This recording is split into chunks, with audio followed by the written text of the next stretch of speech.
धरती पर लगातार धूल बढ़ रही है, रेगिस्तान का दायरा भी बढ़ रहा है। इसके पीछे बड़े निर्माण कार्य, पेड़ों की कटाई और सूखी नदियां जिम्मेदार है। लेकिन इन सब के अलावा अंतरिक्ष से भी धरती पर धूल आती है। यह धूल अलग अलग ग्रहों और उल्का पिंडों से निकलकर धरती पर गिरती है। हाल ही में हुई एक स्टडी में खुलासा हुआ है कि धरती पर हर साल अंतरिक्ष से 5200 टन यानी करीब 47.17 लाख किलोग्राम धूल आती है। धूल की हल्की बारिश हर समय होती रहती है।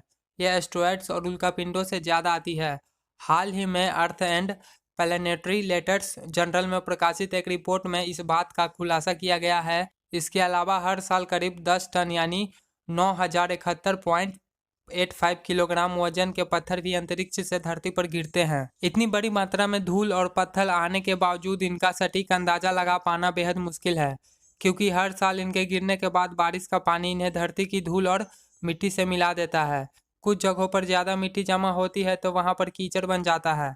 ऐसे में इस तरह की अंतरिक्ष से आई धूल को नापना कठिन हो जाता है। अंटार्कटिका के पास एडिली लैंड में स्थित French Italian Concordia research centre पर बर्फबारी तो आसानी से पता चल जाता है, लेकिन इस इलाके में अंतरिक्ष से आने वाली धूल भी गिरती है, लेकिन उसकी मात्रा का सही पता लगाना असंभव है। इसके बावजूद French national centre for scientific research के भौतिक विज्ञानी जिया डुप्राट ने बताया कि हम पिछले 20 साल में 6 बार यह प्रयास किया है कि हम अंतरिक्ष की धूल को जमा कर सके, क्योंकि इस इलाके में बर्फबारी के नीचे अंतरिक्ष की धूल की परत मिल जाती है जो साल दर साल ऊपर से गिरी है। वैज्ञानिकों ने अंटार्कटिका की बर्फ में बड़े बड़े गड्ढे करके करीब 20 किलोग्राम धूल निकाली। उन्हें रिसर्च स्टेशन की प्रयोगशाला में ले गए। जब बर्फ पिघलकर उसमें से धूल निकाली गई तो वैज्ञानिक हैरान रह गए। इसमें धूल के साथ उनके दस्तानों के छोटे फाइबर्स भी मिले। हालांकि बाद में इन्हें निकाल दिया गया। जब वहां मिले धूल का धरती के क्षेत्रफल के अनुसार आंकड़ा निकाला गया तो पता चला कि धरती पर हर साल करीब 47.17 लाख किलोग्राम धूल अंतरिक्ष से गिरते हैं। अंतरिक्ष से आने वाले इन धूल कणों का आकार 30 से 400 माइक्रोमीटर होता है, जबकि इंसान के बाल का व्यास 70 माइक्रोमीटर होता है। यानी धरती पर हर साल अंतरिक्ष से बहुत सारा धूल आता है, जिसका पता हम इंसानों को नहीं चलता, क्योंकि आमतौर पर जितने भी पत्थर धरती पर अंतरिक्ष से आते हैं वो धरती के वायुमंडल में जलकर नष्ट हो जाते हैं। इसलिए वैज्ञानिकों ने यह भी पता लगाया है कि आखिर अंतरिक्ष से कितनी धूल आती है